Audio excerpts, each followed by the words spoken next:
reason why I'm down on the floor, because of course I like to be free walking around, that's first of all. But the reason why I'm on the floor, because today I'd like to start by talking about the stage. The title of the message today is what? If you look at your calendar, the Sycamore Stage. Okay, that's the title of my message today. So first of all, okay, I like to talk about the stage. So I want your attention focused on the stage. I'll stay on the side for now. Focus on the stage.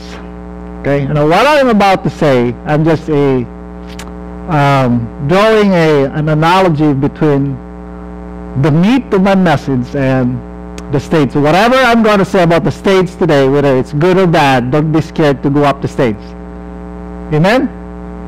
I'm not discouraging you to go up the stage to preach or to be in the worship team. So there are two major use of the stage, as far as I know. There are two major use of the stage, and this is the reason why the stage is a little higher or sometimes much higher than the ground floor. The first is it is used by performers, such as singers and actors. It is a place where different talents are shown to the world that can draw either applause or rejection, depending, of course, on the actor's performance. You will either get a bravo or you will get a you stink. It all depends on how you perform. So, if you want to draw applause from the audience, you've got to perform. Because the audience expects so much from the people that are on stage. And even our worship time, we know that when we worship the Lord, we worship with our heart. But yet a lot of times when the worship or praise and worship time is a drag, the worship team get the blame, right? Because we expect so much from the people that are on stage. So that's the number one use of stage, to perform. The second use of the stage is where people are honored for their accomplishments. You go up, or you are called to go up on the stage because you are going to be honored because you have some accomplishment. This is where the accolades are being said. When you graduate school, you know that our families cannot wait for your name to be called on the stage because you are being honored. How many of your parents are proud of your kids when they graduate or they have good grades? And they are called, especially when their name are called. Yay! We scream at the top of our lungs, and we can make noise as much as we want. When you do good at school. I remember that my parents were very proud of me when I was in first grade. What are you laughing? Well, at least I was first honor in first grade, second grade, third grade, fourth grade, fifth grade, sixth grade. I got nothing. See, I was not honored. And when I graduated high school, my friend was the Magna and I was the Summa.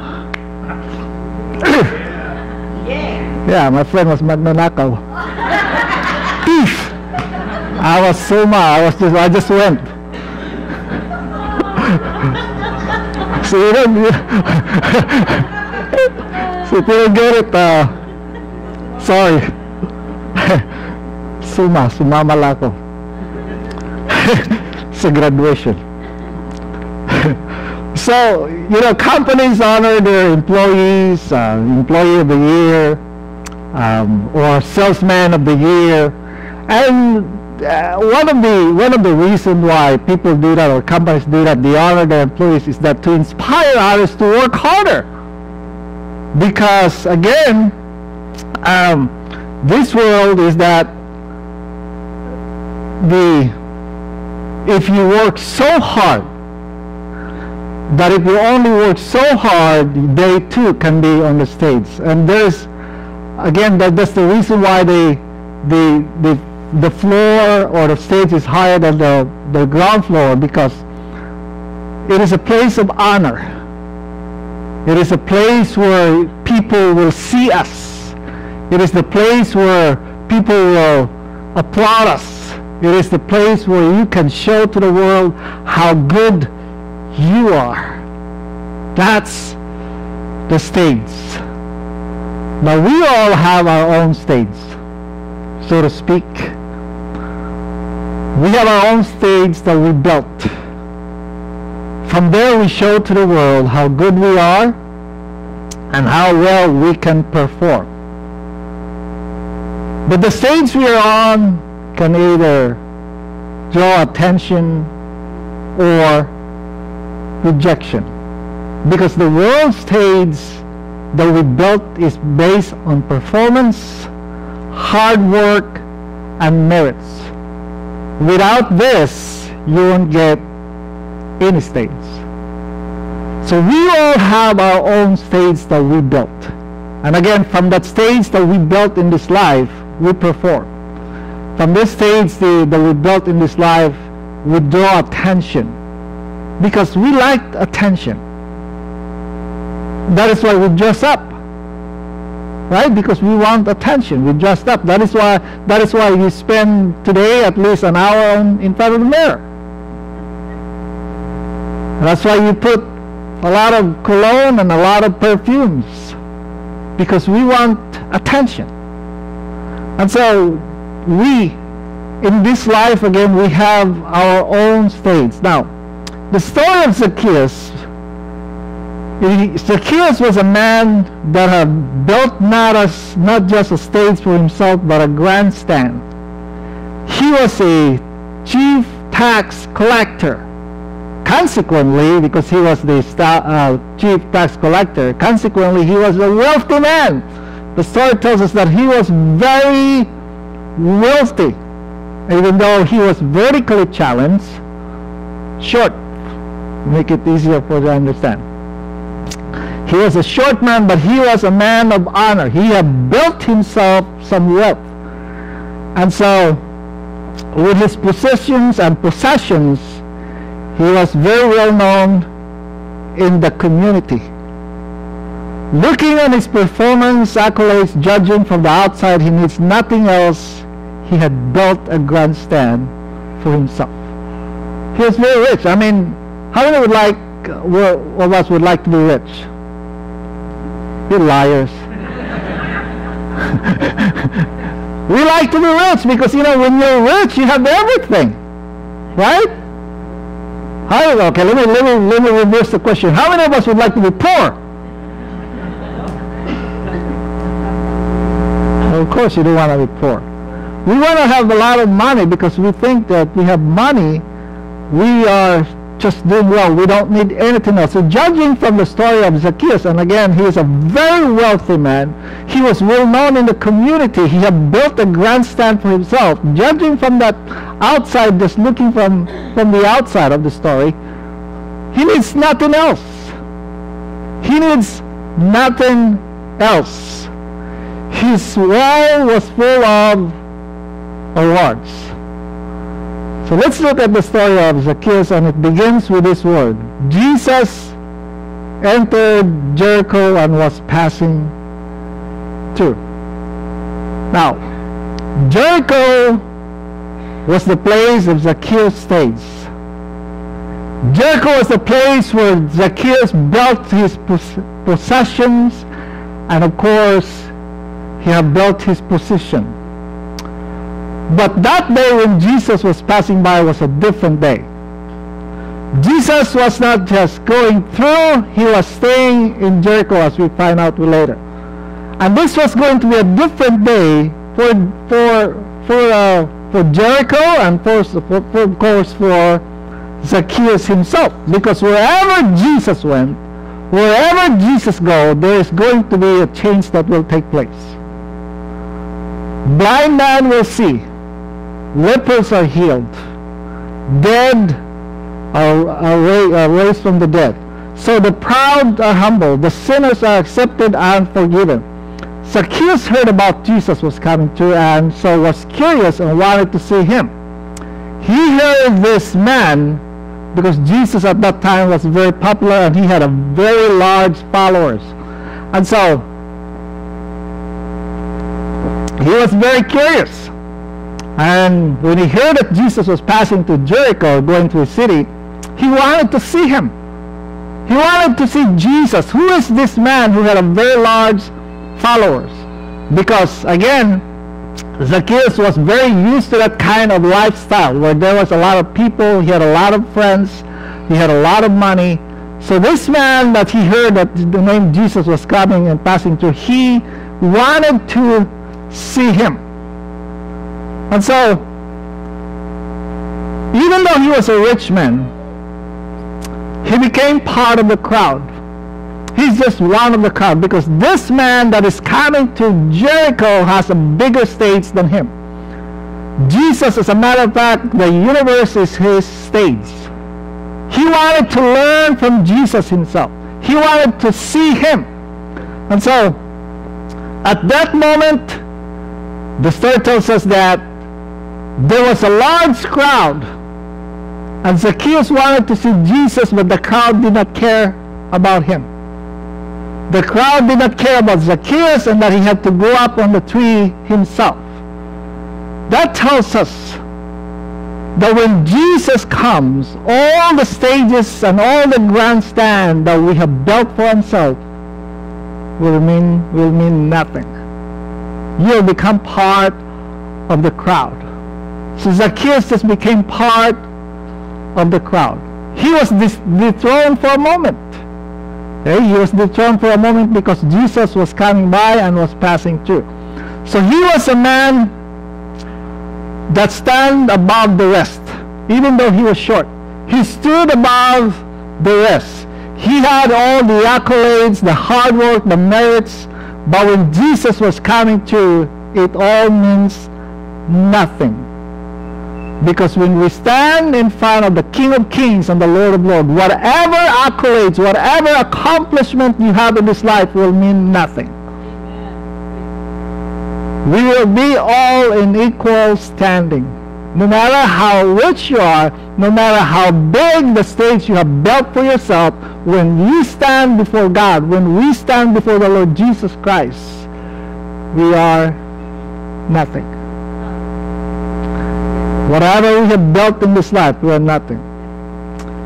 So Zacchaeus was a man who was used to just build a grandstand for himself. He will not take no for an answer. He did not want to mix up with a crowd.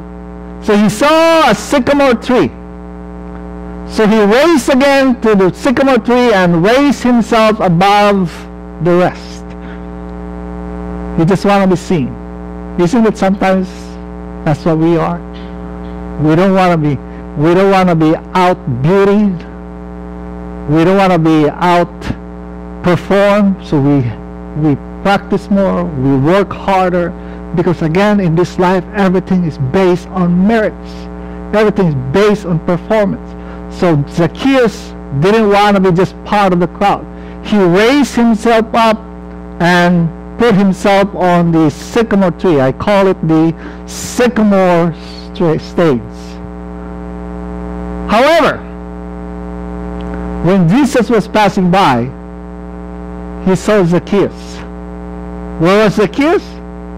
Up on the sycamore tree. Guess what Jesus said? What did Jesus say to him? Zacchaeus, come down right now. Right now, immediately I want you to come down. Wow. So he raised himself up above the rest, above the crowd, because he just wanted to be seen. He wanted to see who this man was. But when Jesus get there, Jesus told him, Zacchaeus, come down right now. You see,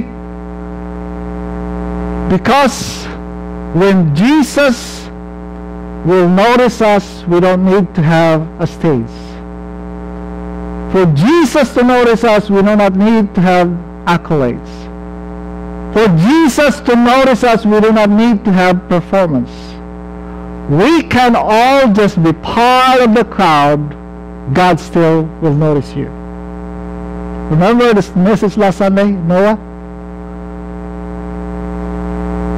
The story of Noah tells us that God found Noah. I put it this way: Noah found favor in the eyes of God. So Noah was not spared from all that wickedness in the world, but God noticed him. God said he was righteous. And so Jesus was saying, Zacchaeus, come down. You do not need to be up there. You do not need to be up there in the sycamore tree for me to be noticed. And then Jesus said, today, he said, I must stay at your house today. Wow. It sounds like Jesus have invited himself. You know, last Friday we were talking about, we had a very good Bible study Friday night, and we were talking about something, and I remember sharing that back before, as a youth group, we have this person in our this guy in our group that every Sunday after church we go to Waikiki and eat in places where it's, they have good food. And this guy, his name was Joey, not to mention his name. He will always tell us, let's go eat this place, right? You can ask Brother Alex with this. Let's go eat this place. And he would invite everybody to go to this beautiful, expensive place. And when we get there, he doesn't have money. He wants us to pay for him. So he invited himself all the time. He used to invite himself all the time. So, when all of a sudden, we all get know his tricks, and we get tired of him. So we just abandon him in the church. He invites himself. So Jesus here was inviting himself, right? He said, Zacchaeus, come down right now. I must stay at your house today. Now wait a minute. It sounds like again Jesus invited himself. He did not even say, Zacchaeus, can I stop at your house for a moment? Jesus said, come down right now. You do not have to be up there. And Jesus said, I must. He did not say, let me stop by. Jesus said, I must. When you hear the word must, that means he will. Whether you like it or not, I am staying at your house. Okay? And he did not say, I'm stopping over at your house for 5 minutes, just for 5 minutes. Just give me 5 minutes. Jesus said, no. I am staying at your house.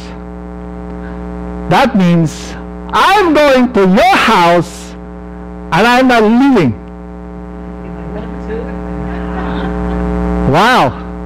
How many of you, if I say to you today that I like to go to your house? Amen. I must stay at your house. That means I eat breakfast, lunch, and dinner.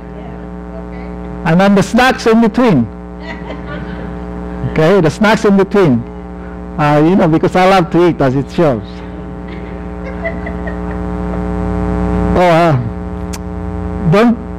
Don't judge the book by its cover.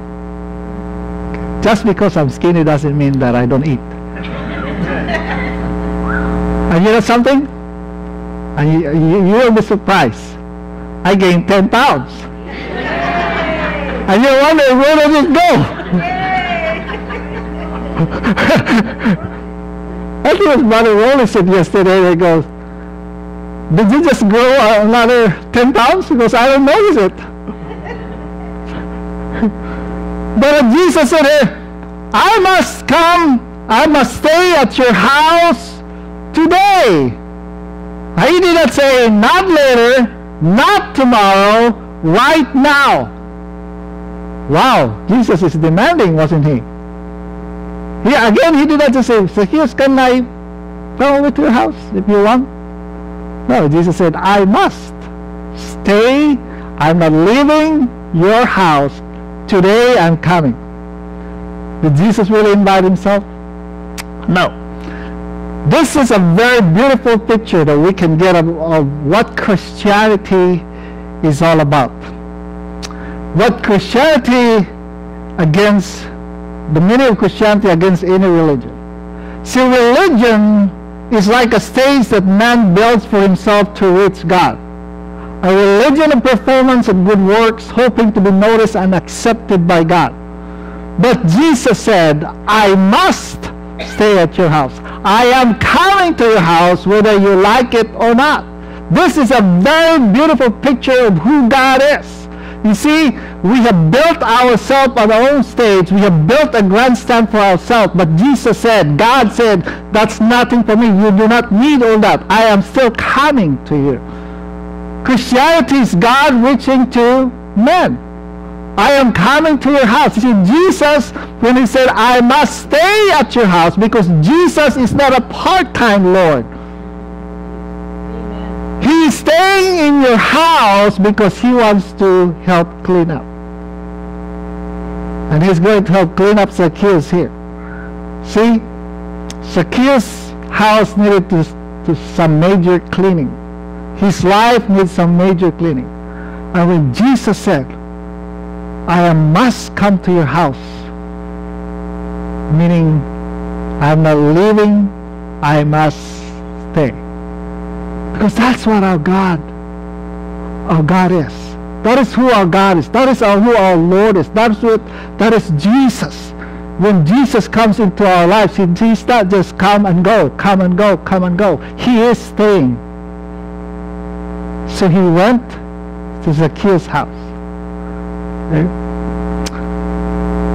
Then look at verse 7. If you want to show that verse 7.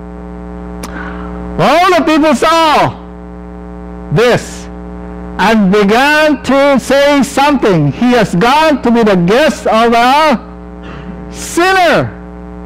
See, the difference between Jesus and how we think is the complete opposite.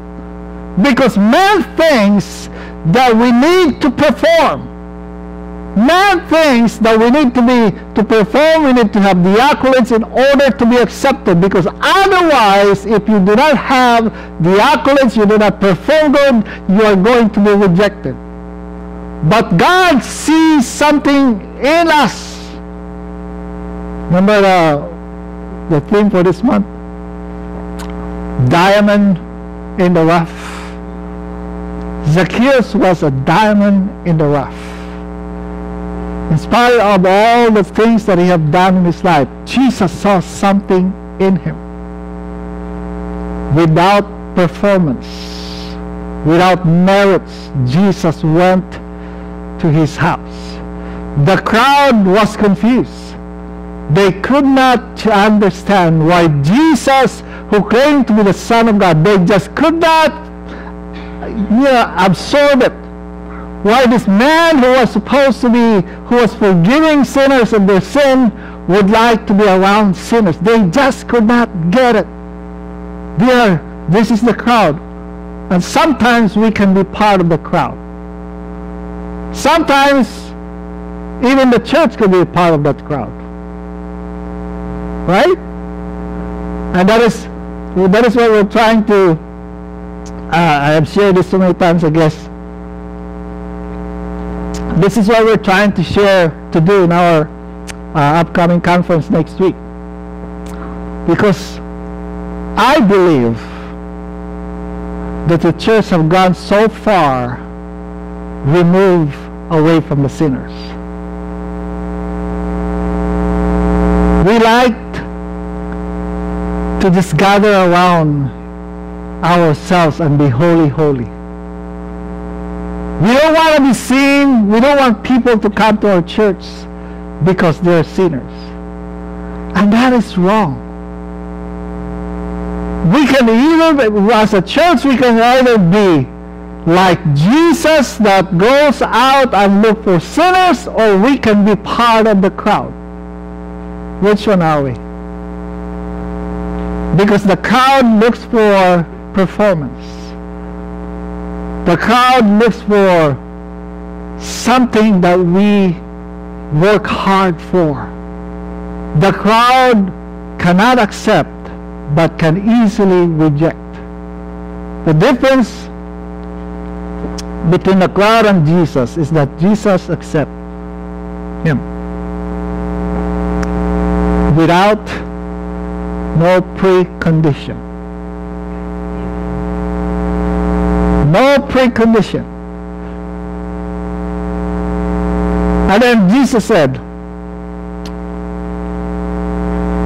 well, Jesus did not even say anything yet. All of a sudden Zacchaeus said, look, Lord, I am going to give back everything that I cheated people with. I give half of my possessions to the poor. If I have cheated anybody out of anything, I will pay back 4 times the amount. Wow. As far as I was reading that, Jesus had not said anything. It was the crowd who was saying something. Do you think Zacchaeus heard the crowd? Do you think Zacchaeus was listening to the crowd when he was saying that? Look, Lord, see the verse before that says, this man is staying with a sinner. I believe that Zacchaeus was hearing that. Okay? He was hearing that, what the crowd was saying. And as far as I was reading it, Jesus haven't said anything yet.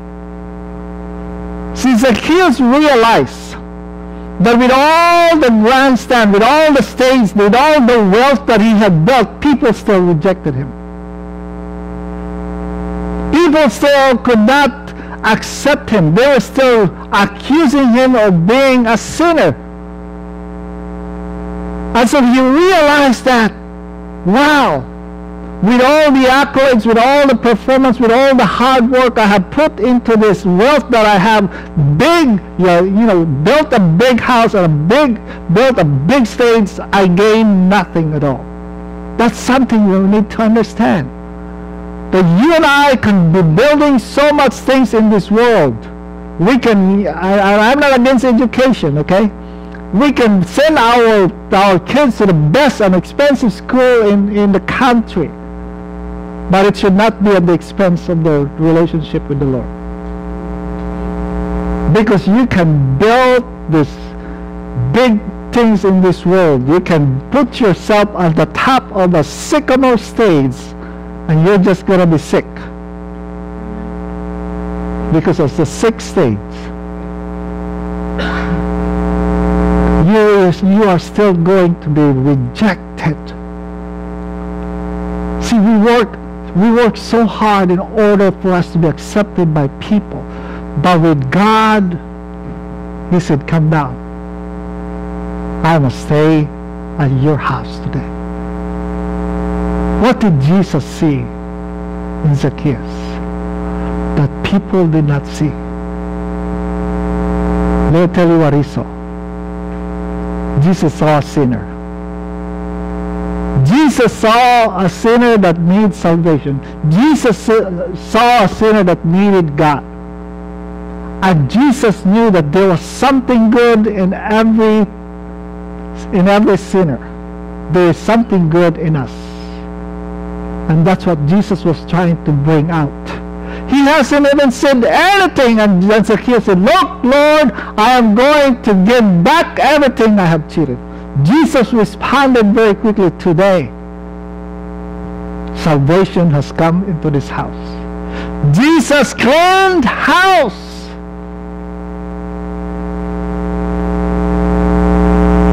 Zacchaeus rejected his former life. He abandoned his former life. The life of cheating people with their money. There was a change. That's what Jesus, the reason why he came, to bring change, because he paid a very expensive price so that he can give us a better life.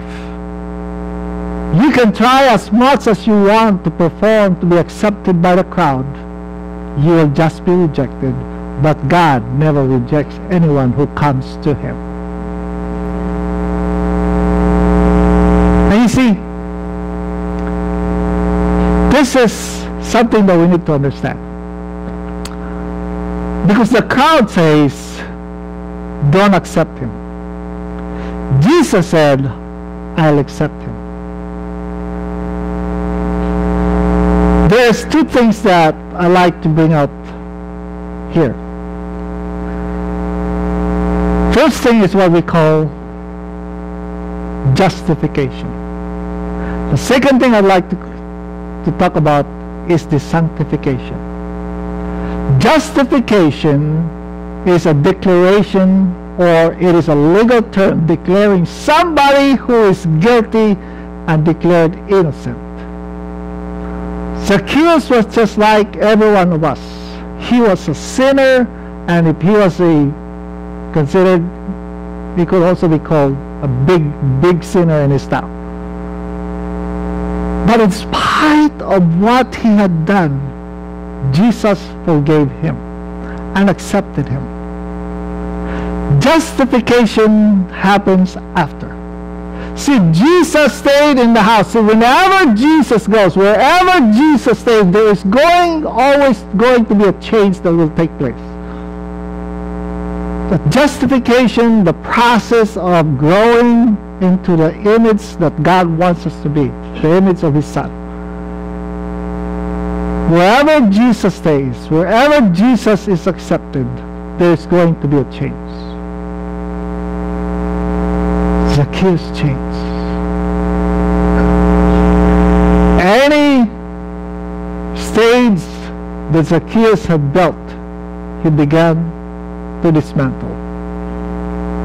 Because he now realized that I am accepted whether I have a big stage or not. See, when Jesus went to his house, Zacchaeus was now standing in the biggest stage of all. Whose stage? Jesus' stage. When we come before the Lord, you do not have to build your own stage, because Jesus will welcome you to his stage.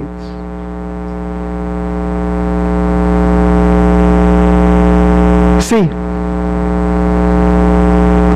again, this is what Jesus saw in him, in Zacchaeus. Jesus saw a man who was a sinner that needed salvation.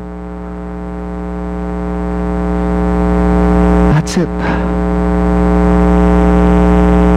And a change in him took place. He was no longer the same man as before. And this is what we need to understand. We need to understand that whenever we build ourselves a stage, there is going to be bad result. Whenever we stand on Jesus' stage, blessings will flow. I'm going to close with this, and this is my first closing. Genesis chapter 4. This is Adam and Eve. Adam lay with his wife, Eve, and she became pregnant and gave birth to Cain. She said, "With the help of the Lord, I have brought forth a man." Keep it there.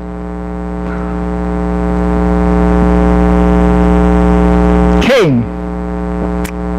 The meaning of Cain is possession. Look at this. Eve named his firstborn Cain, and she said, "With the help of the Lord, I have brought forth a man. You see something wrong there? She claimed that it was her who brought forth her son Cain. She gave a very little credit to the Lord. She said, with the help of the Lord. She claimed that it is me who have given life to this little boy named Cain. That's why she named him Cain. She claimed that it was her who brought him to life. And she gave credit to the Lord. Just a little bit. With the help of the Lord. But that is wrong, because you know why? Life comes from God Himself. We do not bring nothing into this world. We cannot say, we cannot claim that with the help of the Lord I have built this riches that I have built this stage with the help of the Lord, because it all comes from God Himself. Yes. Next verse.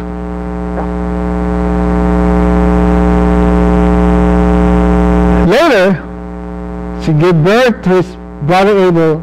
Now Abel kept flocks and Cain worked the soil. Is that what I'm looking for? No, that's not what I'm looking for. Let's go to. Oh, there you go. Okay, that's good. Okay, now this is the line of Cain after he was named by his mother Cain. Lamech is one of his descendants. Lamech said to his wives, Ada and Zillah, listen to me. Wives of Lamech, hear my words. I have killed a man for wounding me, a young man for injuring me. Now we know the story of Cain. Okay, Cain and Abel. Cain and Abel built themselves an altar. Or you could call it a stage. Both built an altar. Abel built an altar, offered something to the Lord, and he was accepted. Cain built an altar and offered something, but he was rejected. I believe that can be traced back to when his mother named him Cain. Okay? Because he was doing it by himself. You see, when we name something, when we consider something, like I said, if we call our kids like, you're a bad boy, the moment they make mistake, you're a bad boy, and we always call them, they will grow up to be a bad boy. Eve named her first son Cain. In other words, he said, this is I brought him forth.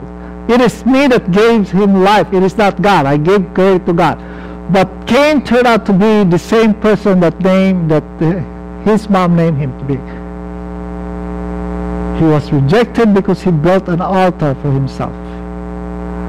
And all his descendants, there was murder. Now go back to where the other one, the next one. Next, where Seth was born. Okay. Adam lay with his wife again, and she gave birth to a son and named him Seth, saying, God has granted me another child. See the difference here? Do you see the difference? Cain, the firstborn, she said, with the help of God, I have brought forth. With the help of God, I have built something. But here, when Seth was born, okay, the third son, Adam lay with his wife, she gave birth to a son and named him Seth, saying, God has granted me another child in place of Abel, since Cain killed him. There's a two difference. Okay? Next verse.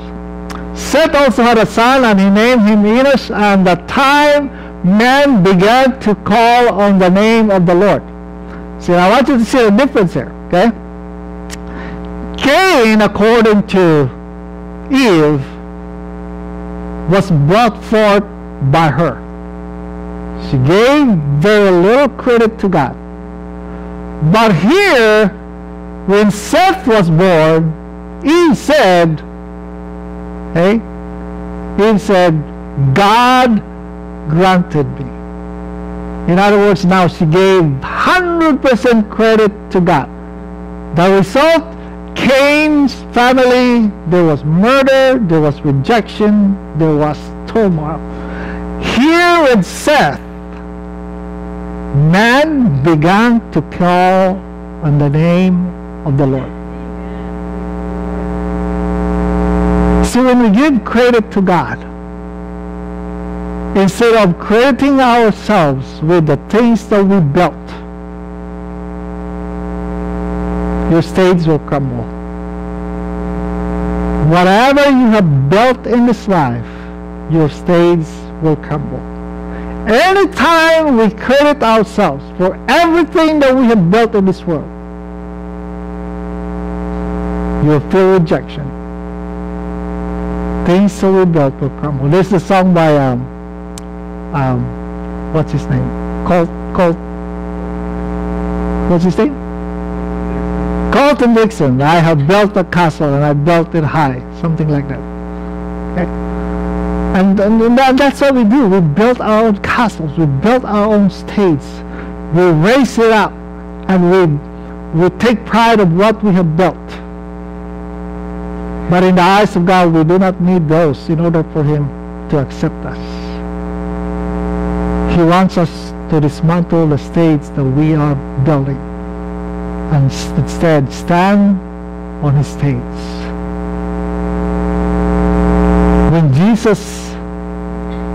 When Zacchaeus said, Lord, I repent of what I have done, I will give all my money back, Jesus said, salvation has come to this house.